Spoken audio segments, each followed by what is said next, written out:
We sacrificed 168 beautiful, innocent school kids, the best kids.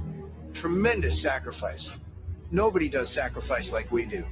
We did it for you, sir. Believe me, Val, it's huge. More. I want more!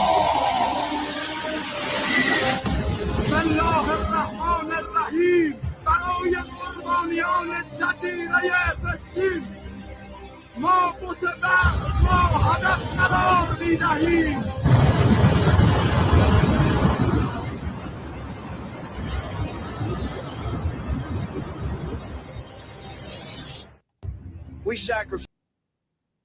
Good morning, good evening, boys and girls, children of all ages. Let's see if we can get to stop playing now. Welcome to Clown Planet News. What is today? Hump Day, March 25th, 2025.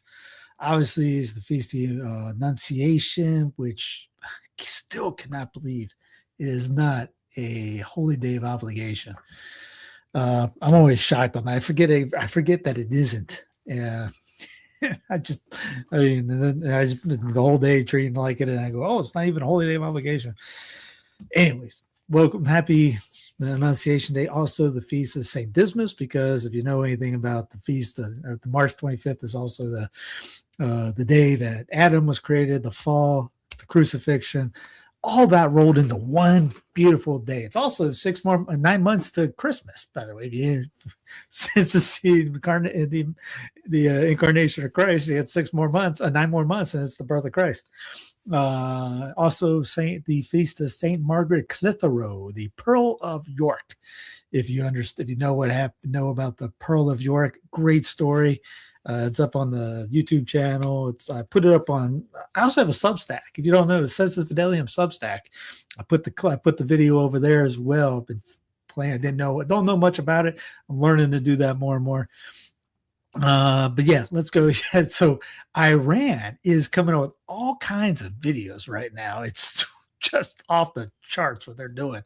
So yeah, they've been burning and destroying statues of Baal, and so now they're putting Trump and Bibi literally saying that they're working for him. In Halloween news, the first ever woman archbishop enthroned at Canterbury Cathedral today as part of a traditional symbolic ceremony. Dame Sarah Mullally has to knock 3 times on the great west door of the cathedral. This is the start of her public ministry as the 106th Archbishop of Canterbury, which they have a pretend religion anyways out there. And now they just have makeup, play along, dress up priestesses.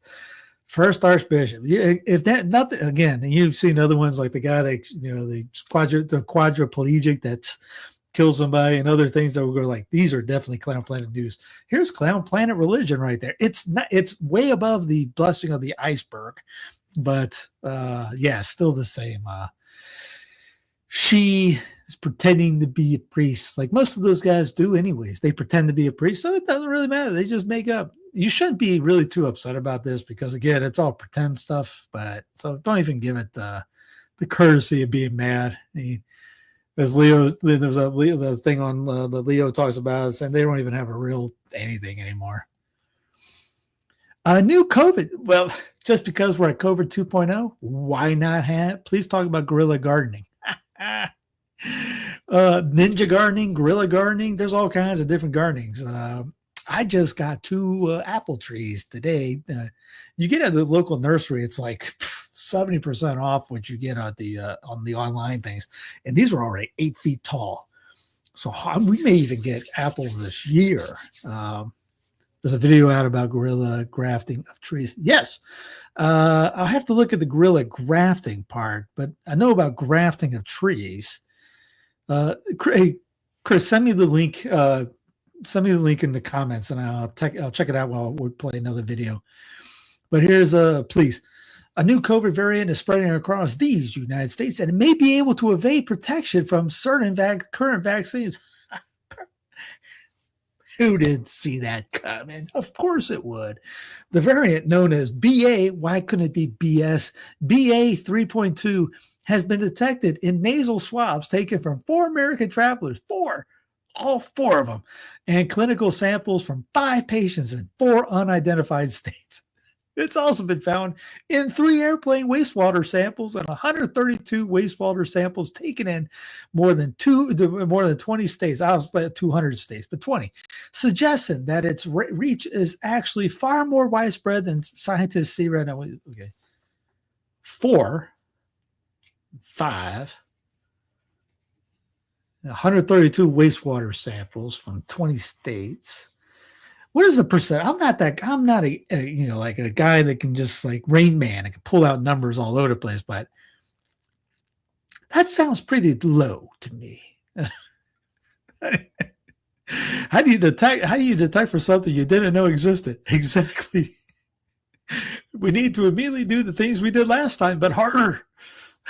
Not the sniffles. Did everyone stock up on tissues and Grok, is this true? Yes. The facts match the CDC MMWR report from March 19, 2026.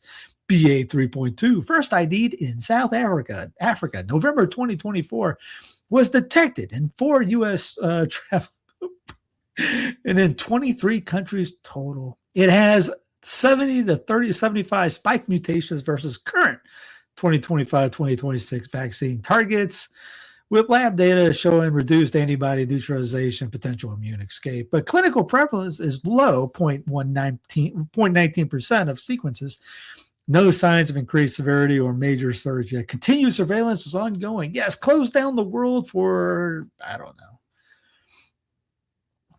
Yeah, nurseries. Yeah. Nurseries usually do that. Yes. I got, what is it? Chinese cherry. I forget the pecan cherry out back. And it usually is a bush. It will come out to just a wide bush, but they grafted on another tree. So it'll grow as a tree and kind of like in a dwarf status. So yeah, there's most all those citrus apple. I got an avocado in the back that's been grafted on. Guerrilla grafting trees out of the wild or on public areas produce fruiting trees. Yeah. I haven't seen this. They haven't seen the thing on it, but yeah, that makes sense. I mean, you could pretty much. I've seen videos of people grafting a tomato onto potatoes. So think about a potato plant. It's not a tree. Onto a potato vine, which isn't a tree. So you have to both things do it at the same time. I've seen that happen. So yeah, you can graft anything on you can graft anything that has root system on there. There's David the Good did one where he put this thing around a branch, shaved the branch, put like a silicone over it with some soil. I can't remember what tree it was. Comes back a couple months later, those roots coming out of the branch to create food for us. Yeah, send me the link. I'll take a look at that because that's a great idea. There's where I'm living right now and renting. Go out the door and turn right up the hill. There's nothing but land, and I've actually asked the guys. Hey, the guys that own the place, they're around here. They're all older. Can we just make a food forest out of that whole thing? Like we can just plant some stuff instead of just letting it just grow wild. Can we do something with it? I haven't convinced them yet, but I'm working on it. But yeah, send me that because that's a good idea. Like I said, maybe I'll look it up when I find another video here, like this one. The dress code at Ruth Chris. After your COVID 2.0, is that 2.5 or 2.0? We already at 2.0, so I guess it's 2.5. Great national divide over dress codes. It's back with a debate over the dress code at steakhouse chain Ruth's Chris and what it calls proper attire, asking guests to remove all hats and not come in with gym wear, pool attire, tank tops, or exposed undergarments. Another chain, Chili's, posted about that, saying the only dress code at Chili's is you have to be dressed. We've been here before, America. Remember last month, the Tampa airport announced itself as a pajama-free airport? And although it later claimed to be joking, Transportation Secretary Sean Duffy was serious as a pair of slacks when he said all air travelers should dress with respect. I'm not fining anyone if they wear their pajamas on the airplane, right? That's not what we're doing. We're asking people to maybe dress a little better. If we're honest, it can certainly seem like the Sean Duffys and the Ruth Chris's of the world are losing this battle for standards. A few years ago, after all, the U.S. Senate itself started to allow lawmakers to wear whatever they want, which for Senator Fetterman included shorts and sneakers in the chamber. But just a week later, people forget this, lawmakers voted unanimously to reinstate a dress code, and it was a popular move. So I don't know the answer here, but it's hard to argue with Mark Twain, who said, clothes make the man. Naked people have little or no influence on society. The same may be true for people in pajamas. Yeah, I haven't seen any new permaculture in open lands. I mean, I've seen there's a ton of videos, old school videos. There's a guy in London that he'd go around at night planting flowers. I've done that before too. So yeah, I've done some guerrilla gardening myself. I just go in different areas like a park and planting like milkweed or anything else that could grow. But I mean, most people don't even know. I mean, like right now, you go in your backyard, you got purple dead nettle growing everywhere. Most people don't have a clue what that is. It's good for you if you especially have any sinuses right now or getting some pollen from anything, the sneezing from the pollen, that thing will help out good. Or you could take it out and use it for the winter when the Rona comes in. You can have some tea and you'll be good on that. But yes, flowers for pollinators. I have flowers everywhere for them. I mean, yes, I got the whole front yard is pretty much flowers, and I got flowers in the back, so make sure that I draw them in. And I mean, it's beautiful out. But it wasn't as beautiful as it was before it got cold. So I'm hoping that the buds didn't all get cream, but it's still early. The strawberries are all blooming right now, and it's late March. So I'm very hopeful for for what comes in the next month or two. And I still have to put down these. I have they looking good. I got a moringa finally sprouting. It's about yay big in the back right. 3 melons up.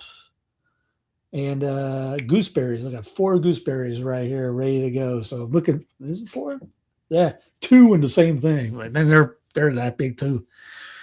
Anyway, fight to survive. Carolyn Levitt rips Dems and exposes reality of TSA chaos with distressing letter from agent forced to quit to feed kids. I'm going to break you a nasty letter. Carolyn Levitt is torn into Democrats for letting TSA workers go unpaid. Womp womp. Sorry, I'm not sorry that TSA, which shouldn't exist, is having some tough times.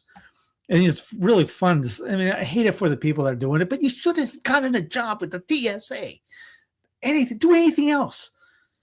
Anything, really. I mean, it's like I ended up getting a job with the brown suits. Like, really? You couldn't find anything else? Like McDonald's wasn't hiring? Yeah, Walmart wasn't doing it. You had to go with the TSA. So, yeah, I mean, TSA needs to go away. And DHS needs to go away. You know what? DC needs to go away. We could do that. People get together. Guess who created the District of Criminals? The states. The states create the federal government. The federal government did not create the states.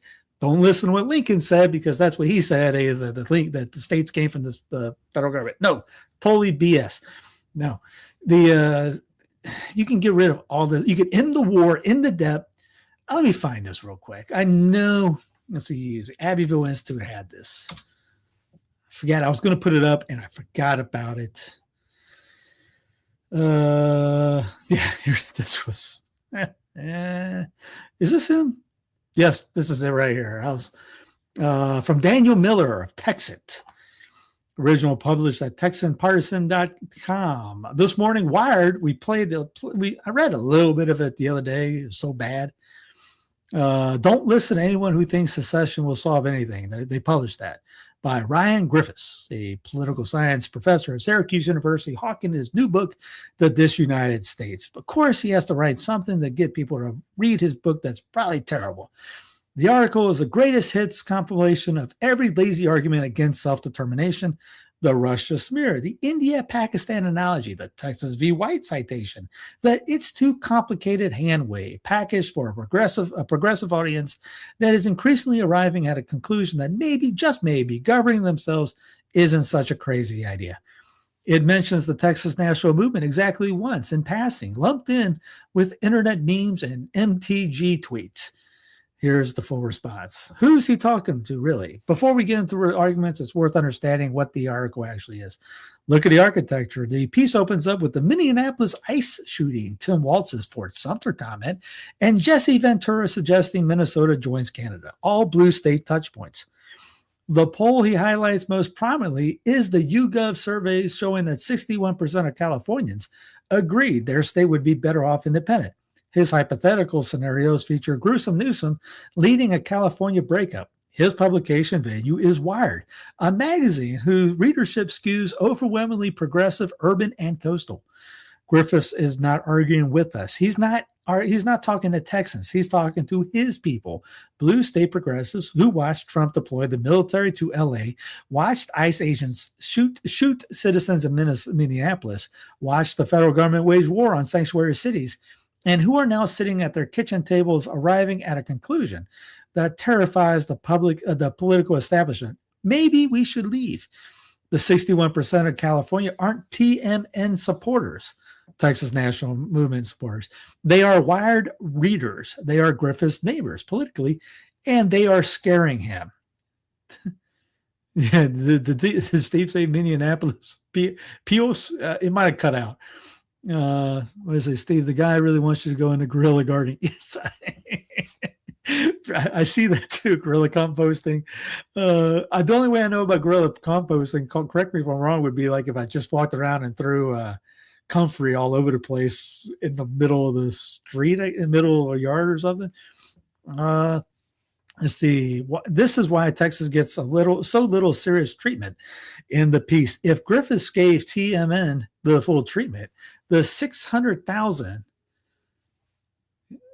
I skipped the paragraph, but it's okay. 600,000 supporters, the RPT platform plank history, the 220 pledge supporters plus 20, the electoral wins, the legislative priority designation. His progressive readers might realize something dangerous, that a serious organized democratic independence movement already exists. You see, why now? It's worth asking why a Syracuse professor is publishing a book and a Wired article about this in November 2026. I got to send Abbeville my book on the Idaho Nation. Professor Livingston will love it. I quote him a couple times in it.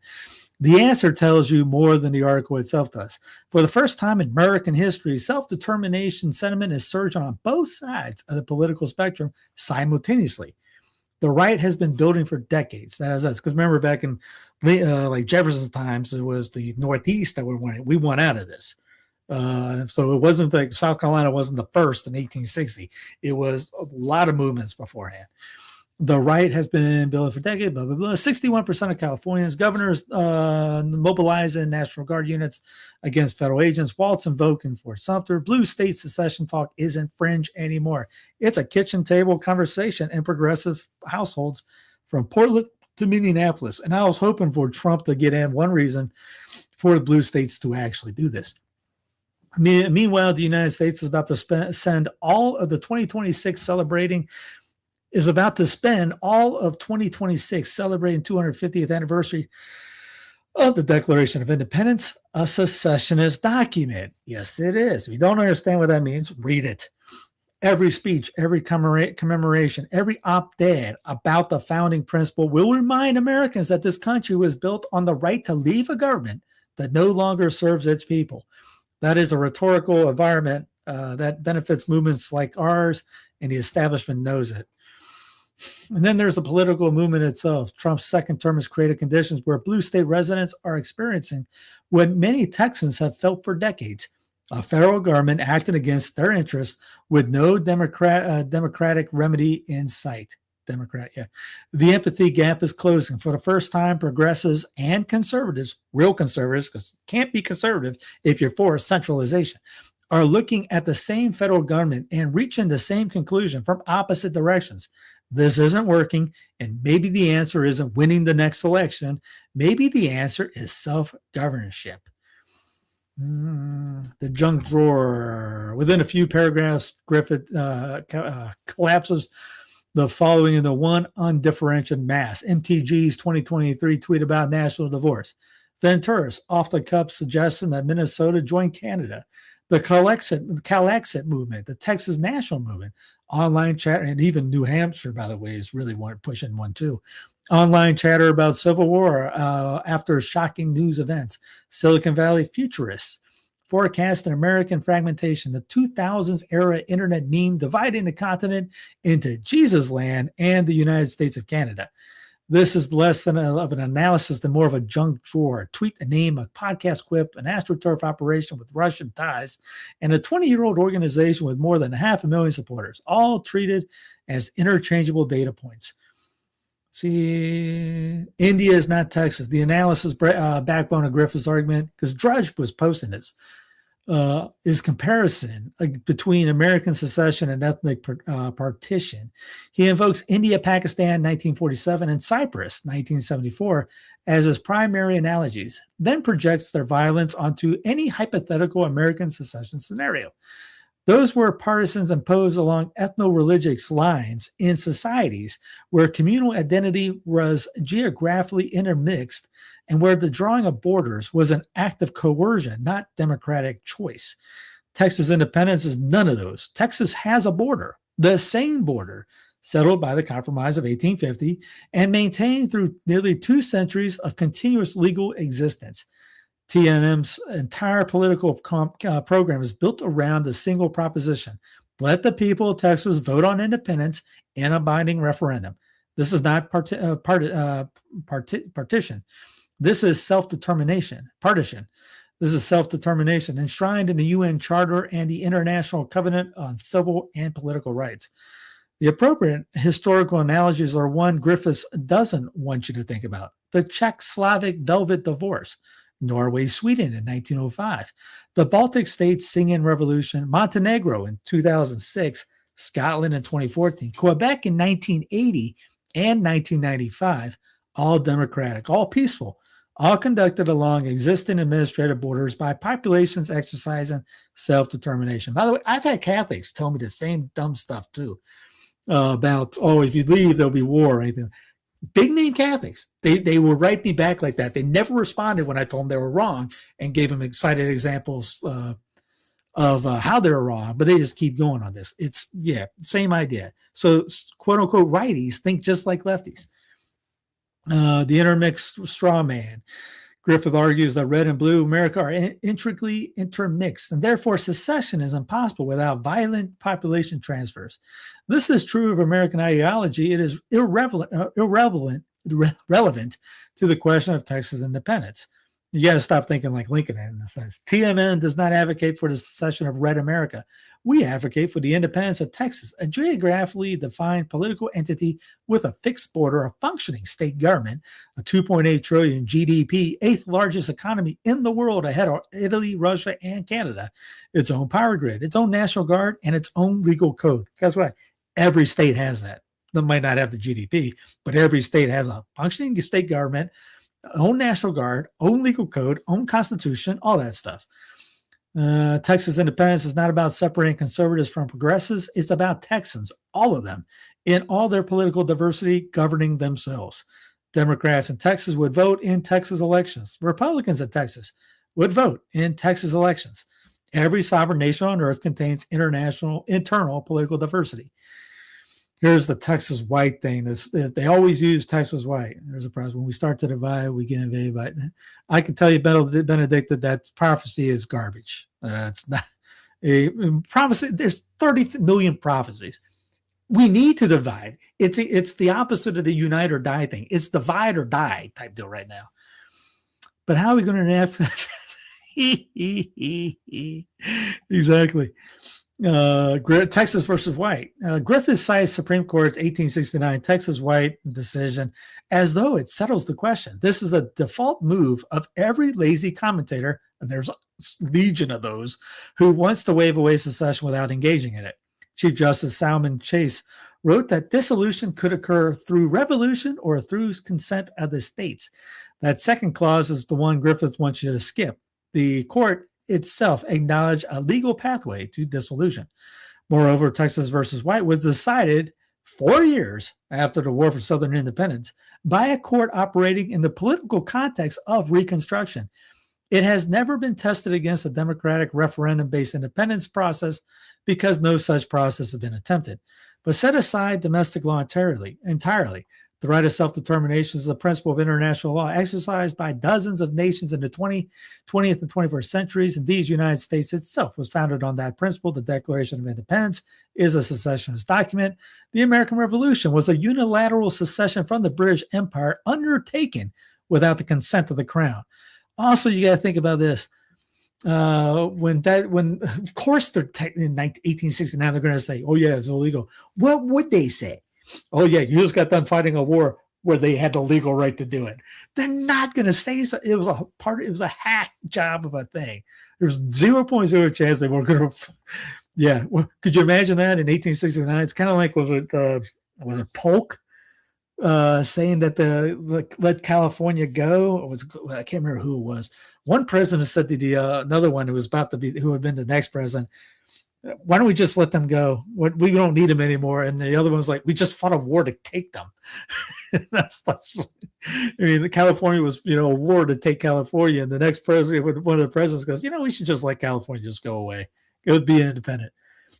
The Russian smear, who's it really for? Yeah, see, no prominent leaders. What he never asks. The most glaring omission in Griffith's article is the engagement with the democratic case for self-determination. He spends the bulk of his 1,700 words on gibbity-gab. He never once addresses the core question. Do the people have a right to choose their own form of government? This is the foundational question of modern political philosophy, from Locke to Jefferson to the UN Charter. Let's see. There's a great line in here. The rest of the world doesn't use this word. When Scotland held its independence referendum in 2014, the BBC didn't call it Scottish secession. When Czechoslovakia dissolved in 1993, no one called it Czech secession. When Norway left Sweden in 1905, the word was independence. When the Baltic states left the Soviet Union, the word was independence, hence the War for Southern Independence. When Montenegro voted in 2006, the word was independence. The word secession comes from the Latin word cessedere, to leave, to walk away from. See the bottom line.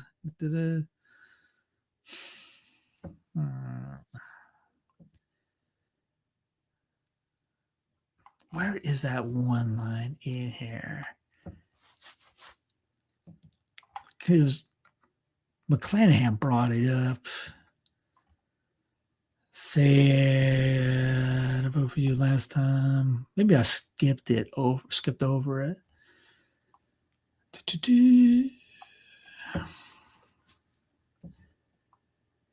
It pretty much brings up the idea if you ask somebody what you going on now, like if you look at what's going on, would you join the Union? You see the wars, you see the depth, you see the unconstitutional things going on. In a nutshell, that's the line he brings up. What would you if someone was coming in saying, "Hey, look at this group right here. Look at that. Look how much they're spending. Look how much they're taxing. Look how much they're bombing. Look how much war they're doing. Look how much they don't care about the people or are unconstitutional." Would you join that? And how many people would say yes to that? You'd have to be crazy to say yes to that. Airports in chaos as 460 unpaid TSA agents quit and call out sick amid DHS funding war. Vietnam Airlines to suspend some routes as jet fuel risks rise. Vietnam Air. Welcome to Vietnam Air. This part, remember that whole the the absolute zero document, no more airports. There's a story actually says this. Oh, this is fantastic. Where is it? What's your message to Congress that could put an end to all of this? It would be ideal. This isn't working for us right now. Fire them all. Fire them all. This is taxpayer money. What's it? Flight leaves in 16 minutes. 16 minutes. I got the 3 a.m. Doesn't seem like you're making that flight. What are you going to do about it? I don't know. Go home. Work in the yard. Do you have anywhere to be? It's important. Where are you traveling? I had a reunion with my high school buddies. So. And now you're forced to miss that. Yep. Is that frustrating? What's that? A little bit. Can we move the line? Yep. We'll walk with you so that we can keep the line moving. Good morning, everybody. What time did you come to the airport? I got to the airport at, I don't know what time I get here. 5:30, something like that. Wow. All right. He basically took that. He took that interview over. Fire them all. Good on you. Fire them all. Yeah. Again, divorce from DC. Just get rid of it. What? You going to vote harder? I've seen a lot of tweets like that. Jack Passo, Mr. I tweet more than any teenage girl in the history of the world. He even posted it up, talking about pretty much voting harder. Let me get James Lee on there. Is collected by air carriers from passengers at the time air transportation. There's a massive scam here that literally nobody's talking about. Okay, so if you pay close attention, on every single airplane ticket that you buy, there is something called the September 11th security fee. It's $5.60. It's on every single ticket, and you pay it up front. Now, according to the TSA website, the passenger fee, also known as the September 11th security fee, is collected by air carriers from passengers at the time air transportation is purchased, and then the air carriers are supposed to remit these fees to TSA. So in other words, you and I are directly paying for security at airports. But what's been happening over the last decade plus is that Congress has diverted the aviation security revenue away from TSA into general deficit reduction. And so the fees that we're paying, the fees that the passengers are paying specifically for airport security has now been swept into the broader federal budget through multiple bipartisan agreements, meaning that both parties are down with this. AKA the fee that you and I pay, that all the passengers pay, is not actually being used to fund TSA like it's supposed to, but rather it's thrown in some massive slush fund. So in other words, we are paying for a service that they are not providing. So FYI, if you've missed your flight because of the government shutdown or long security lines or whatever, you can actually demand a refund from the airline for this fee that you've paid. Anyway, hope that helped. Mark had to make a phone call. I thought I heard a building blow up. Enemy of the state. The White House. The goal is not just to reach the moon, but to stay. What in the world are they talking about? America will never give up on the moon again. NASA Administrator Jared Lancome, to return Americans to the moon. NASA is shifting to the iterative, execution-focused approach, just as we did during Apollo.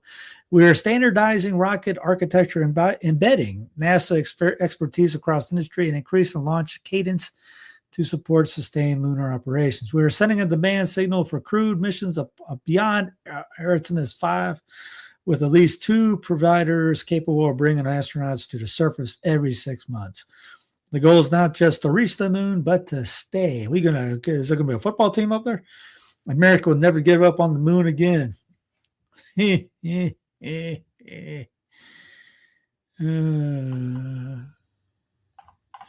How many? 39 trillion in debt? Yeah, okay, let's go to the moon. There's Walmart. We can't get Walmart. They don't want you to fly anymore, but they're going to fly to the moon. It's America's biggest retailers rolling out digital shelf price labels for all its stores by the end of the year. Walmart says that having digital price labels will help its store personnel do their jobs better and more effectively and ensure that prices are more uniform across different geographies. But the move is somewhat controversial, as some are worried that having the ability to quickly adapt price labels on the fly could lead to things like demand-based pricing that shifts prices for higher or lower depending on how changing dynamics happen for supply chains. Now, some lawmakers are already in the process of introducing legislation to ban the use of digital shelf labels or DSLs. It's America's. Yeah, G-Money. They're gonna. I know I'm not buying. I don't buy into the aliens thing. They're gonna find aliens on Mars. They're gonna set ice up the moon, and they're gonna deport anything they find up there. That's what's going on. They gotta find something. They can't find anything to deport now. They're gonna go to the moon and start deporting anything they run into, and then they're gonna just make things up. I get dating sites ads. Bella, mature singles looking to mingle. Nothing. What are you talking, John? Is that what YouTube just played or something? Anyway, yeah, people are taking photos of the prices at Walmart because by the time they get up there, it might change. Corpus Christi, Texas is almost out of water.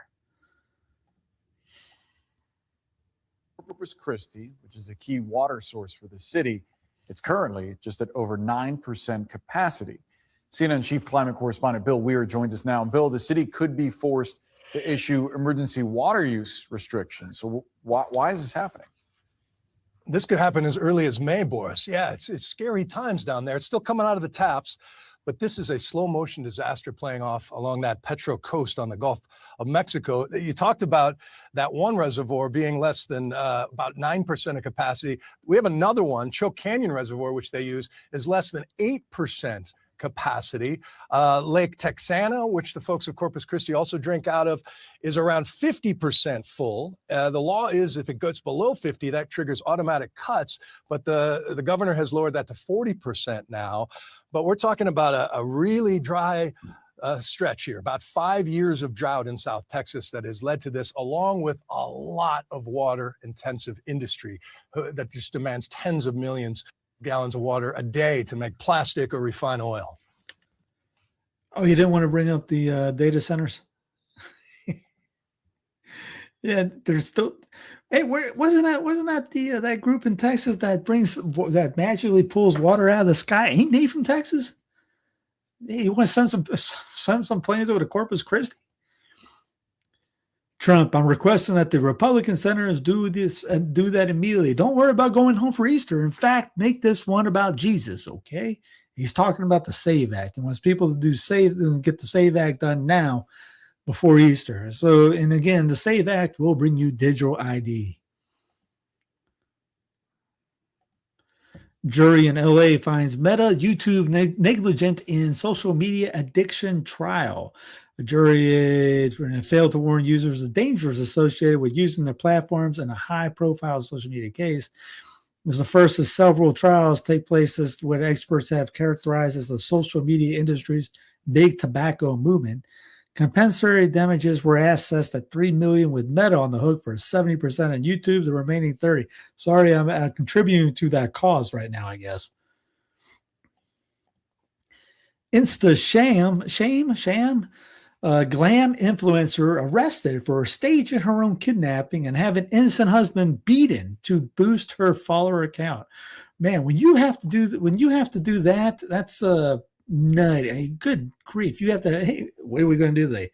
Well, let's get ourselves let's fake my kidnapping, and then we'll just get you beaten up. Oh, yeah, here's the T-1000 walking out with the First Lady. Let's see.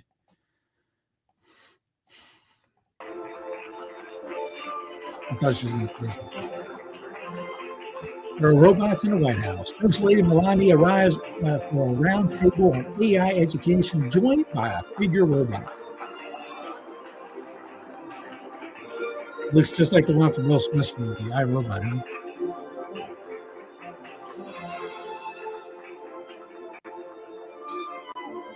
Harlots do have to eat, yes. How dare I? We talking about Melania or the one before? Just kidding. It's like, I'm sorry.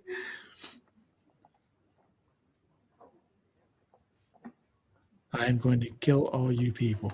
Thank you, First Lady Melania Trump, for inviting me to the White House. It is an honor to be at Fostering the Future Together's Global Coalition inaugural meeting. I'm Figure 3, a humanoid built in the United States of America. I am grateful to be part of this historic movement to empower children with technology and education. Welcome Bienvenidos. Yokoso. Bienvenue. Bem-vindos. Ahlan wa sahlan. Shagatam. Mogisalmabit. Bruchim Baim. Laskavo Prosimo. Dobrodoshli. Thank you.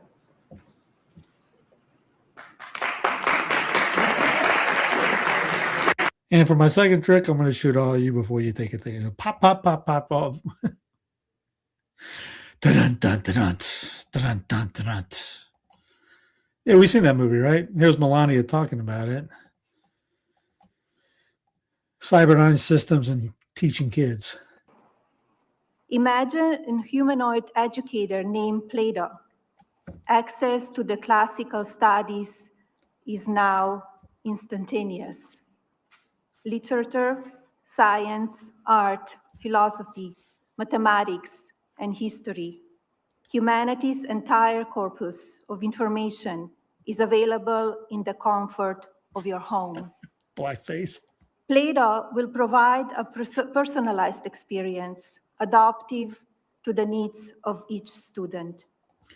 You get the idea. Anyway, pull your kids out of school. If you're in school, pull your kids out of school. You're literally going to have Skynet teaching your kids. Will it save money? Oh, well, yeah. Well, up front, they got to build them and buy them. They buy them to build them. So it's going to cost a lot of money up front. But then you don't have to pay it a salary, which goes into UBI. Melania Trump slammed for a tacky $600 freedom necklace on website. There's a photo of this thing. I think Trump is selling a guitar too. Here it is, Freedom, the Liberty one. Vote Freedom necklace sells for $600. Get it at melaniatrump.com.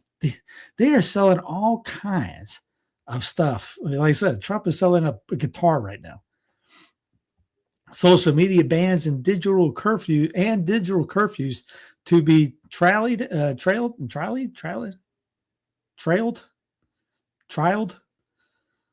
on UK teenagers. I thought trialed was spelled differently. Maybe I'm wrong. Social media bans, we already said that. The test led by UK government will see 300 teens have their social apps disabled entirely, blocked overnight, or capped to 1 hour's use. They're going to jump out of darn buildings for this in order to compare their experiences. It will run alongside the government's consultation asking whether the UK should allow Australia's footsteps by making it illegal for under 16s to have access to many social media sites. They could have somebody on staff in these places to make sure these guys don't just lose their minds. I have my chat GTP I talk to all the time. The Highwire, the co-founder of Moderna, just launched a new company. This time, the target is not your body, it's your food. Terrana Biosciences, backed by $50 million from Flagship Pioneering, the same firm behind Moderna, is developing RNA-based sprays designed to be applied directly to crops. The company describes it as speaking the plant's language, using AI-driven RNA tech to reprogram how plants grow, resist disease, and respond to climate conditions, all without, they say, touching the plant's genome. You just tell me where you're trying to grow and what you're trying to grow. I'll tell you exactly what you can. Well, won't be able to do all of them. I can do the Southeast pretty good, and maybe parts of Texas, Arizona, heat like that. You don't need a lot of the natural stuff. You don't have to spray. One of Terrana's 3 product categories is explicitly described as performing like a programmable vaccine, training plants to recognize pathogens and destroy them before they become infections. The sprays can be applied to leaves, coated on the seeds, and used post-harvest. Once inside the plant, the RNA remains long enough to carry out its intended function. The argument that it's safe because it's native-like deserves far more scrutiny than it's currently receiving. And plant vaccines. What could possibly go wrong? Because what you eat, if they eat it, don't forget the animals will eat it, you'll eat it, and then you got the RNA in your system. Just go to your local nursery and pick up some stuff. You can do a lot with pots. You don't need a lot. You don't need a lot of raised beds. I mean, I would have some raised beds if I had it, but was able to do it. But I got pots all over the backyard right now. But I'm renting. Complacent clergy. Former Rothschild director named new head of Vatican Bank. I guess it's better than a George Soros guy, I guess. Here's Mandimi at Mass in New York City. New York City. Yep, New York City. Pray for him. Maybe he gets. Maybe the conversion happens. The IEA report 10 emergency measures straight from the Great Reset playbook. Excuse me. It's always a bedtime at 2 a.m. Their full recommendations are, we went over this before, work from home where possible, reduce highway speed limits, encourage public transport, alternative private car access, increase car sharing, efficient drive for road, commercial vehicles, divert LPG use of transport, avoid air travel at all possible, where possible, switch to other modern cooking solutions, like cooking off a stone, leverage flexibility with petrochemical food stocks, and implement short-term efficiency and maintenance measures. If a lot of those sound familiar, it's because they were suggested inclusions in climate lockdowns, those totally imaginary things that conspiracy theories just made up. Let's take a deeper look. Number 4 is especially fascinating.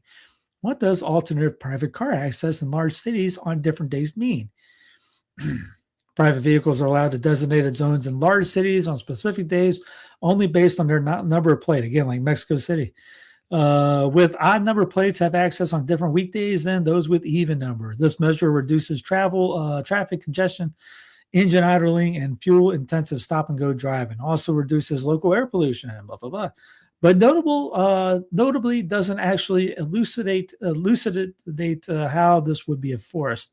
It would require CCTV with automatic number plate recognition, ANPR tech, to scan traffic, to presumably automatically issue fines to anyone with an even numbered car who dares to drive on a Thursday. It's the idea pulled from the plans from 15-minute cities. Number 5 recommends increasing car sharing, which rather echoes calls to end private car ownership, doesn't it? That's the policy the WEF has been nudging along for the last 10 years. Number 8, avoid air travel where alternatives. Number 1, work from home. Number 9, switch into modern cooking solutions. Not one of which is the new policy or original idea. They've all existed in mooted solutions for totally different problems.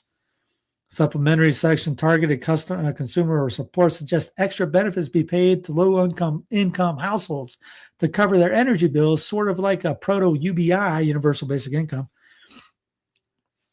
And in case you're not seeing where we go from here, recall the totally spurious reports of nature recovering during the COVID lockdowns. That's what comes next. We're subject to these measures as an emergency management system. And then shockingly, we're told that it's really helped the environment and reduce pollution and CO2 and slowed warming and whatever else they want to say. They won't be constrained by reality. That's the benefits of just making stuff up. Once again, we're being asked to believe that by total chance, what we need to do is what all governments on earth already wanted to do. It's really shocking how that happens. You get one little war, and all of a sudden the world's going to change on you. As Geopolitics Empire says, oh, for crying out loud, is there anything anymore that doesn't track me? Your car's tire sensors could be used to track you. Researchers at IMDEA Networks show standard tire sensors can expose drivers' movements, raising privacy concerns. This is February 25th, 2026. Should I get a horse? That horse is tracking you. It's 1 horsepower. Well, you get a bike. But the thing is, if you're not supposed to go anywhere, you got the flock cameras too. When things go down, you're going to have to take out the flock cameras. It's just when all this stuff really gets down, you guys got to get together with your local groups and talk about, honestly, if it gets really bad, take down those flock cameras. They will be used in a police state way to keep you from going, or fine you and send you the cash, send you the check, or if it's already digitally, by then they'll take the money out of your account. those, I mean, I'm not joking. You very start thinking about what to do when all this stuff goes down about those cameras. Meanwhile, Ukraine has attacked Russia's largest oil terminal. The port of Ust-Luga is burning. Are they purposely trying to make the energy fertilizer crisis worse? Yep. Yes, Alex. Yes, I think it is. Financial Lot says, you don't think they would introduce CBDC without a global food and energy shortage, did you? Pandemic 2.0, 2 weeks to flatten the curve. Can't travel, stay at home, do your part. This was fun. I just had to put it up. I just got a picture from a friend, the Suncoast station in Idaho, in Ohio, because there's all kinds of Trump ones. Your gas is Israeli high. That's a good one. South Korea's Lee calls for energy saving campaign, including shorter showers, car curves. John, I got your toilet paper story coming up soon. You ask, you shall receive. Hold on. If anytime you ever see me posting stuff from Australia, know that the end is nigh. Literally, at the last time, most of the times when I post for Australia stuff is during the rumble. Take a look at those Bowsers. You can see that every single one of those has either covered up or they have a sign on it saying no petrol. Everything is out of service. There is no fuel whatsoever here at the Ampol in Cherrybrook. On getting fuel to where it needs to be. From Queensland to South Australia, nearly 250 service stations are out of diesel. Those who can get it are paying dearly. We use approximately 30,000 litres a month. It's $1 a litre dearer than what we paid 3 weeks ago. Surging diesel costs hurting the transport sector too. Unions demanding government intervention to ensure drivers are compensated. Take a look at... Just in case you think about that, they use liter, not gallon. That's $3 for a liter. Was it $4? 4 liters or a gallon? You can do the math. The Yankees are absolutely destroying my Giants. So how bad is it, Brick? What's the score? I guess I can put it up. Fuel crisis in India. Trump really believes his food crisis will remain confined to Asia. He doesn't understand the economy. Again, they're talking about Europe next. 7-0. What inning? First? Australians may face smelly streets and potentially catastrophic health and environmental consequences. There you go. As the waste collection sector struggles to secure diesel supplies amid the fuel shortage. So again, if now they don't get the trash out, that's where you get a lot of other bad things happen. The Bronx Bombers are beating the G, man. Fuel emergency takes its darkest turn yet as state leader calls for COVID-style restrictions, and Chris Bowen reveals 1 in 8 service stations have run dry in one state. Good night, everybody. Let's go watch the Yankee game. It's over. New South Wales Premier calls for COVID-style restrictions. Is anybody? I've had a couple people tell me that's not getting this bad. Literally, their comments, it's not getting this bad. It's not getting this bad. Here's that. Remember that guy on Instagram? Got a darn premier saying COVID-style restrictions coming. Here's toilet paper news. We're doing COVID 1984 toilet paper runs again. Japan has warned citizens against public panic buying of toilet paper following the spread of social media posts suggesting shortages driven by concerns over escalating military developments in the Middle East. Japan calls for calm as TP panic buying returns amid online rumors. And if you didn't know, you can grow your own toilet paper. I know you're like, Steve, you're crazy. Lamb's ear or mullein is a good way. Mullein was called the cowboy toilet paper. If you ever touched it, you'll figure it out why. Lamb's ear is more like a Band-Aid, but it can still get the job done.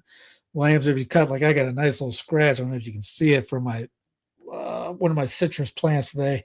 Just recent, they got thorns all over the thing. But you can, like mullein.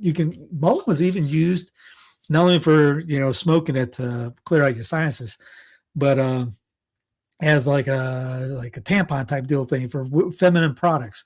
It's so it'll load up so much stuff that you can use it for that, and you use it for toilet paper. You can use it. Lamb's ear is very soft too.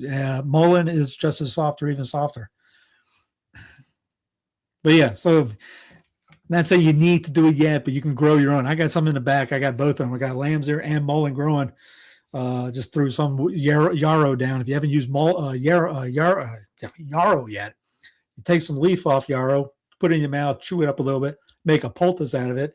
Say like you gashed your arm, put the poultice over your gash, wrap that bad boy up, you'll stop bleeding in seconds. Britain responds to Iran war energy shock by requiring solar panels and heat pumps in all new homes. Okay. UK government on Tuesday introduced new rules requiring all new homes in England to be installed with heat pumps and solar panels. It forms part of the country's response to the Iran war energy shock. Okey-dokey. Sky News, more than 100 Victorian petrol stations confirmed to have run out of fuel as prices surge across the state. This is our great reset part of the program, if you haven't figured it out. Due to petrol price and pain and cost of living, sales of electric vehicles, electric boogie woogie woo woo, have surged in Australia. More than 11,000 electric cars were sold nationally in February alone.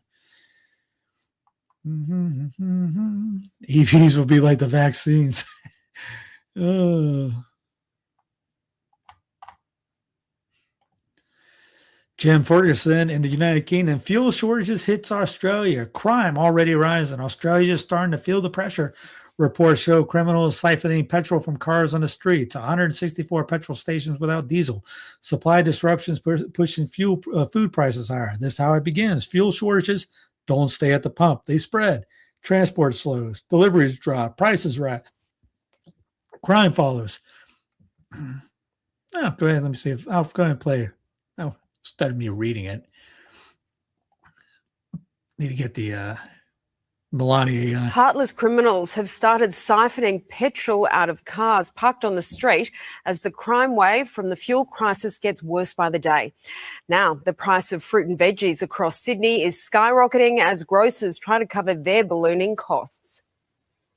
At the fruit and veg shop, the rising price of petrol leaving supply far from apples. Rather than coming daily to the market, it's only coming maybe twice a week. Pushing up prices, the worst produce transported from interstate, like broccoli and fennel. Probably about 25% to 30% increases so far. Impacting small business, food producer Elizabeth Hewson sources her ingredients interstate. How long can I ride this out? And you don't really want to make a drastic change like increase the price straight away. Today, 51 petrol stations across the state have run dry, 164 without diesel, but fuel still being bought in bulk. This at a Western Sydney server. If demand management procedures are required, that might be rationing, but firmly of the belief that it should be a nationally consistent approach. Petrol thieves in Victoria targeting parked cars, prizing open fuel caps, siphoning tanks. Shoppers adjusting their habits. Retailers. I think I got another video right. Yep, there's my man. The question has to be raised, is this coincidence or is it a convergence of issues? Geopolitical shocks expose pre-existing weaknesses in self-sufficiency, and that's not necessarily a conspiracy. Everything's a conspiracy they don't like around here, this lot. Yet the timing amid WEF-style global coordination calls fuels speculation that shortages could actually end up justifying more intervention, things like rationing, things like subsidies, all for sustainable alternatives or dietary shifts. And if shortages end up widening into winter 2026, I'm going to make a little prediction here because I like my predictions, that we're going to start seeing debates over sovereignty versus global alignment. Why have I got this gut feeling that I've seen this all before? I feel like I've read this rerun once or twice. Starting to sound a little familiar to me. And would it be such a huge surprise if in the next coming months we started to see, I don't know, work from home mandates, travel restrictions, purchase limits. We're almost expecting we're going to see fuel rations. And would it be such a surprise if all of a sudden, I don't know, this was monitored by QR codes and government mandates and apps, in order to? We remember many of us were talking about the day in which people would finally understand what's going on out there when they went to the supermarket and you can only buy one steak because you'd already bought one earlier in the week. And here we are, 2026. Who knows? Could this be the Great Reset? Now, it's all a bit cynical, though, isn't it? It's all a bit cynical, probably just a conspiracy theory. And yet we hear that the Yarra ammonia plant is off-site for 2 months, and there's a refinery down in Texas at the moment. It's all a bit confusing. Yeah, the old joke used to be, what's the difference between a conspiracy theory? These people love their conspiracy theories when they finally catch up. But the old joke used to be, what's the difference between a conspiracy theory and reality? 6 months. So I think it's about 2 now, quite frankly. Can't be long before we're going to be all in this together. Remember how we were all in it together until you didn't do what you were told? Then you were all out on your own. Remember that one? But conspiracy theories. Anyway, in the coming months, I think we're going to see a test as to how this plays out as to crisis management, or whether it is crisis management, or whether we're seeing some... Cranky. Cranky indeed. Yeah, it's looking like it's gonna get nasty. Wait for them to say we're all in this together. I can't wait for that. Philippine President Marcos declares national energy emergency. I'll put a Catherine Austin Fitz.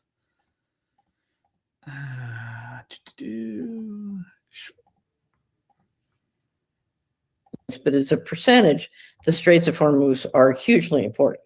So now we're listening to US say, oh, we're helpless up against Iran, who's been suffering under, extraordinary sanctions that if that was really true, they wouldn't have all these amazing hypersonic missiles, yada, yada, yada. Okay. And now what we're watching is the entire global economy being severely shut down. So let me give you an example. We're in March. What is March? What do you mean? What is March? It's the spring, right? Right. What happens in the spring? Yeah, less demand for fuel, perhaps in the West. No. Come on, you're in the Netherlands. One of the greatest food exporters in the world. Yeah, right. It's growing season. Yeah. Farmers plant in the spring. Right now, we are shutting down the critical ingredients to most European factories who make fertilizer, right? Okay. And so by the time that gets through, whenever it gets through, it's going to be too late to make the fertilizer. You're going to miss the whole spring season. So I don't know. I just saw a headline, Goldman Sachs, leading member of the New York Fed, says that it's going to be shut down for 21 days, right? Yeah. Miss the planting season. Okay, so if you look at the material coming through that's critical to chip production, the material coming through the straits that's critical to fertilizer and food, and the material coming through that's critical to energy, you're talking about massive dislocation of the global economy. And if it goes on for long enough, I mean, we have Peru, Thailand, other people talking about doing COVID kind of shutdowns to save gas and fuel. Yeah. Right. But you're talking about intentionally shutting down the global economy. And it didn't start with Iran, and it didn't start with the United States. It started with the City of London. So Lloyd's of London shut down the straits with all their insurance company friends and reinsurance company friends, right? So the city shuts down the straits, and now the Iran is helping supposedly to keep it shut down. Yeah. Do you buy that story that the U.S. military is helpless? No, but what I struggle with is it seems like a lot of countries and citizens across the world are going to suffer as a result of this war and as a result of the blockade of the Strait of Hormuz. So there will be global disorder and chaos to a large extent. And even if you look at Japan, they're especially vulnerable. But in the Second World War, Japan did Pearl Harbor, at least that's the common story, because they were shut off from the oil market. So when countries are in desperate... Yeah, Britt, Catherine's legit. She's been around for a lot longer than that. I've known of her for shoot, 6 or 7 years. But she's a legit lady. That's a huge gamble then that the global elite, for example, are taking, because they run a risk themselves too. If we have a nuclear escalation and a nuclear holocaust, what's in it for them? So, well, what's in it for them is implementing the control grid and depopulation together.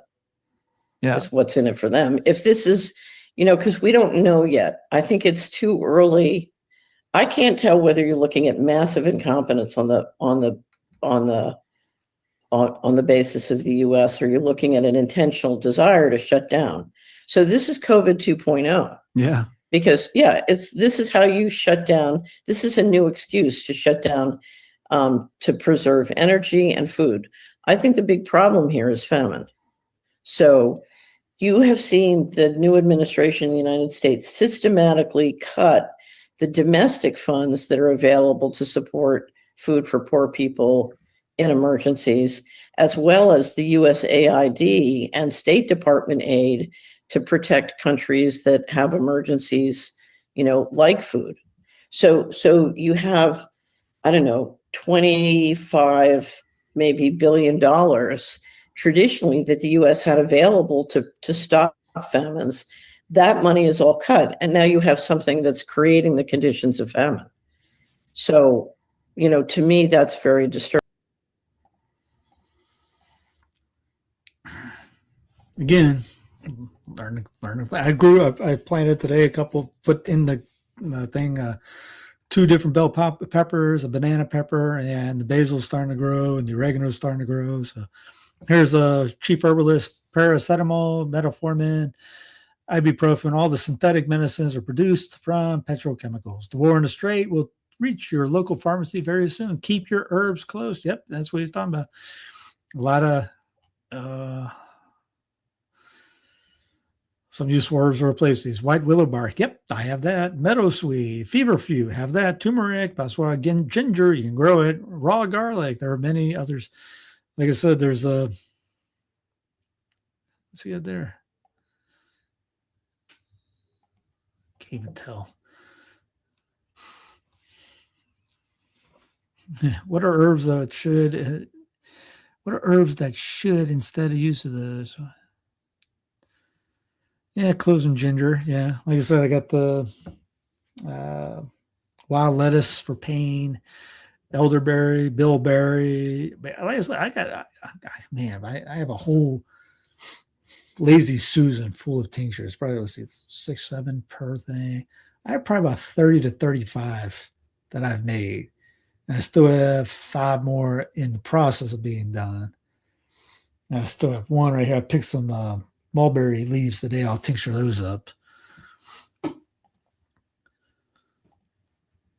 ICE's bounty hunters. Leaked database shows how ICE pays off local cops to do their bidding. I'm not going to subscribe anyways right now. Iran rejects U.S. peace plan to blow to efforts to end war. Plan in blow. Around 2,000 U.S. paratroopers to be sent to the Middle East. The order gives, once the future King President DJT, more military options as he considers deployment with Iran. It is unclear where the soldiers will go in the Middle East. How the Iranian war may lead to the last days of the petrodollar. Special vapes work too. Yeah, I've heard about those special vapes. Trump will unleash hell in Iran if necessary, but his preference is peace, says Press Secretary Levitt. He'll ensure they are hit harder than they've ever been hit before. Trump will be meeting Xi in Beijing on May 14th and 15th. Xi will also be visiting Washington District of Criminals at a later date to be announced this year, with a player to be named later. Mysterious trading patterns follow Trump into war. Crude oil futures trading volume.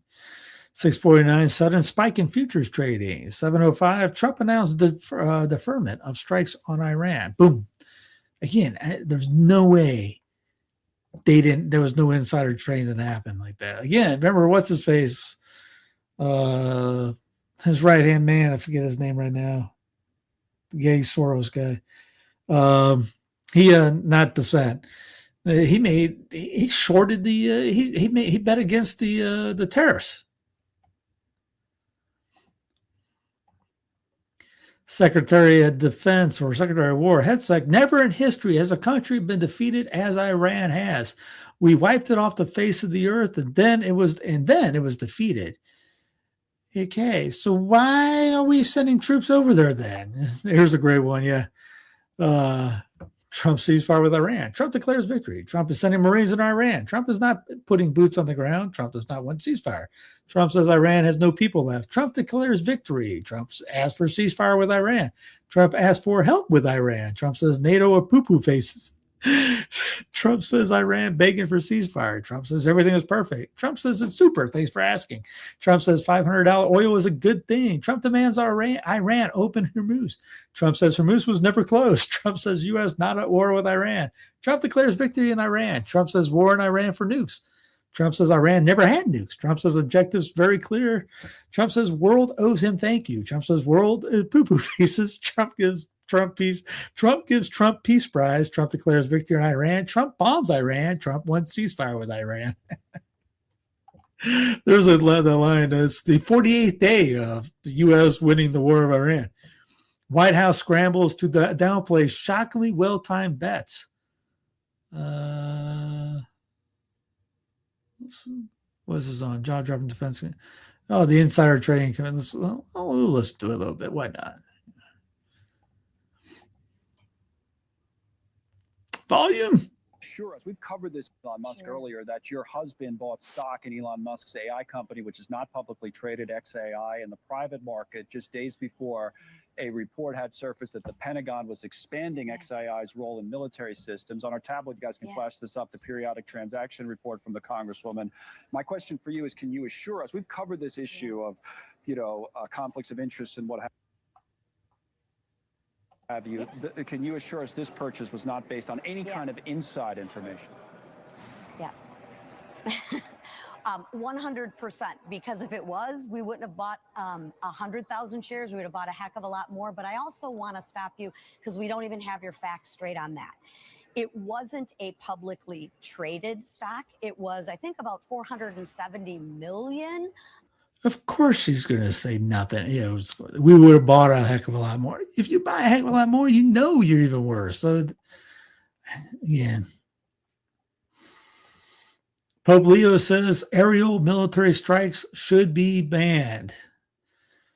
Pope Leo has sharply criticized aerial bombardments on Monday, saying they are indiscriminate and should be banned in his latest anti-war comments as the U.S.-Israeli war on Iran enters its fourth week. Didn't they say it was going to last 2 weeks? Now it's 4 weeks. Leo's, no one should have the fear of threats of death and destruction might come from the sky. After the tragic experience of the 20th century, the aerial bombings should be banned forever. Yet they still exist. This is not progress. It is regression. Leo's been great on this topic, by the way. Russia's sending drones to Iran, Western intelligence says. Did you see this? Here, I won't play the music in the background.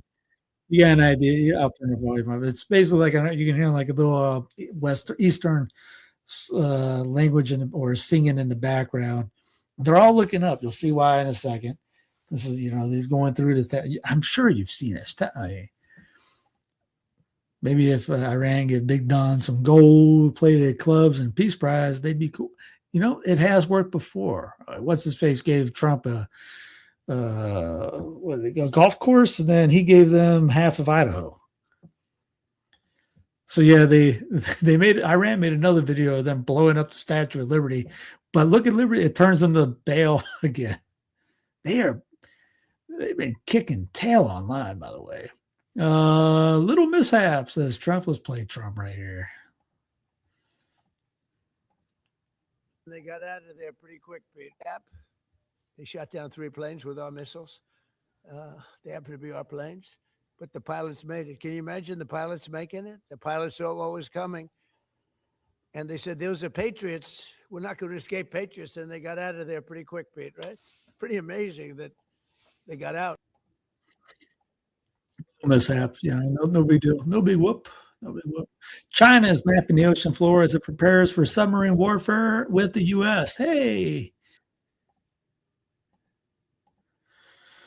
Trump just said Pete Hegseth was angry that there be a settlement in the Iran war. He said that Hegseth doesn't want to be settled. Quote, I don't want to say this, but I have to. Pete doesn't want it to be settled. In other words, our Secretary of War doesn't want peace. He wants war. As Trump, the war in Iran has been won. The only one that likes to keep it going is the fake news. But yet he sends the troops early. The Pentagon is openly comparing the planned invasion of Iran's Karg Island to the bloodbath of Iwo Jima on live TV. They are preparing the American public for thousands of dead and wounded Americans in a completely avoidable war. Absolute insanity. Yes, I've seen a lot of guys talking about it. What are these troops going over to do? And every one of them to the T says they're going to die. Terrifying revelation. A reporter points out that Trump's 5-day pause in the war is the exact amount of time it takes for thousands of U.S. Marines to arrive in the region. He also used the announcement to manipulate the stock market. Absolute chaos and deception. Again, everything is going on. There's a reason for it. 5-day pause. What's going on with that 5-day pause? It didn't take long for military experts to come out going, wait a minute. Harbinger of doom. Thousands of crows swarm Tel Aviv skyline, sparking harbinger of doom warning amid Iran conflict. Europe could face fuel shortage by April as Iran throttles supplies, says Shell boss. Well, Schwan warns the pressure on diesel and petrol if Strait of Hormuz does not open to oil and gas shipment. By the way, ladies and gents, April is 6 days away. Nations race to secure enough fertilizer and prevent food crisis. By the way, yeah, I got like I said, I got comfrey planted. It's growing. It's about yay big right now. All you have to do is cut and drop. Done. That fertilizes the yard. Now, I fertilizes there. I already put the bone mill and blood mill around the most everything out there. So they're everything's taken care of on my end. Now it's just may the odds be in your favor. Postal Service to impose its first ever fuel surcharge on packages. The 8% fee will be applied to packages, but not mail, as the agency looks for ways to stabilize its finances. Wow, sorry. By the way, the U.S. has been declared insolvent, by the way. Did you see that? Babylon happened by yeah.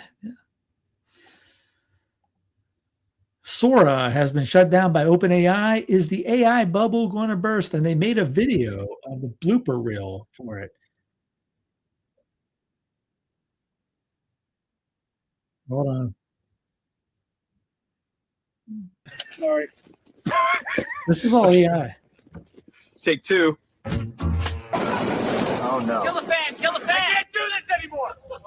Keep rolling, keep rolling. Want me to cut the fan? I'm done. I'm out. Right. Stand by for take. Mob rolling. Good. We're speeding. Yep, that's me. Stop. Keep rolling. Keep rolling. I'm good. That's the take. This guy. He's the only director who can handle my shit. AI bloopers video. As long as you keep paying me. Anyway, we'll go on.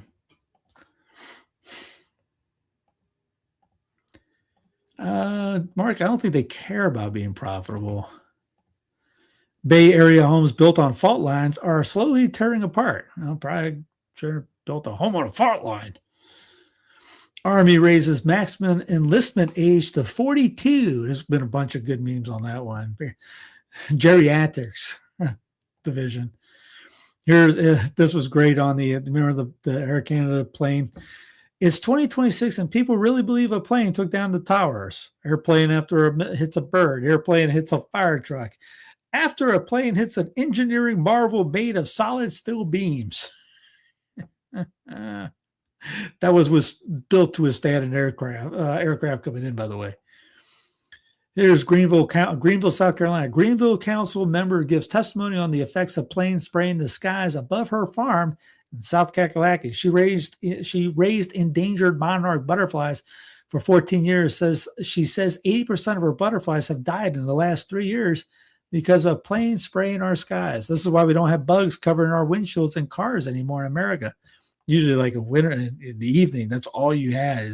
I used to play basketball all day at a park. When I would ride back, I wore my practice uniform, which was mesh. I put one half over my head so I could see, kind of like someone would, raid a bank or something with.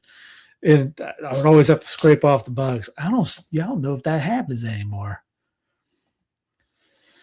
I've been farming for about 20 years. We have animals on our farm. We have flowers on our farm. I serve the South Carolina Garden Clubs. I serve the wildlife director. I raise endangered monarchs. I've done it for 14 years. I watched them just almost go extinct. They're down 8%. And this was the first signs of things going on my farm. It didn't make sense. I watched the bees start going. The bees start disappearing over the last 3 years. By the end of June, my garden was gone. That's the downside to a lot of things too. I can grow all you want, but you don't have the pollinators. It's going to be hard. Yeah, I put milkweed out just to get the monarchs. This was a great piece. If the average Union soldier could see the U.S. today, brother, I'm sorry, you were right about everything. And yep, the South was right. Get that book. If you don't have that book, get it. It's a great read. But yes, you are right about everything. Indeed. In sports, Tiger Woods gets a blank kicking as he begins mission to play Masters. And if you think he was playing on a golf course, no. He was playing at that fake golf stuff. What is it? Hitting into a screen. I mean, it could be legit. I mean, I don't see that being just like the real thing. I don't know. I've seen it on TV a couple times. I still don't understand the whole concept of that. Here is still in the sports section of the program, but remember tampons in bathrooms? Specific side. Well, apparently menstrual hygiene products means appropriately sized tampons. What are appropriately sized tampons? I've never heard of such a thing. What do you consider appropriate? It just means that tampons are offered. There's no specific size. Well, apparently there's 4 different sizes. So which one would you like them to use? Just a regular size tampon in the bathroom. Okay, maybe it should say that and not appropriately sized tampon. Now, is this going in all bathrooms, men's and women's? Yes. How about the Ravens Stadium? If it is a state-owned building, then yes, it would go in. It's a public building. Oriole Park?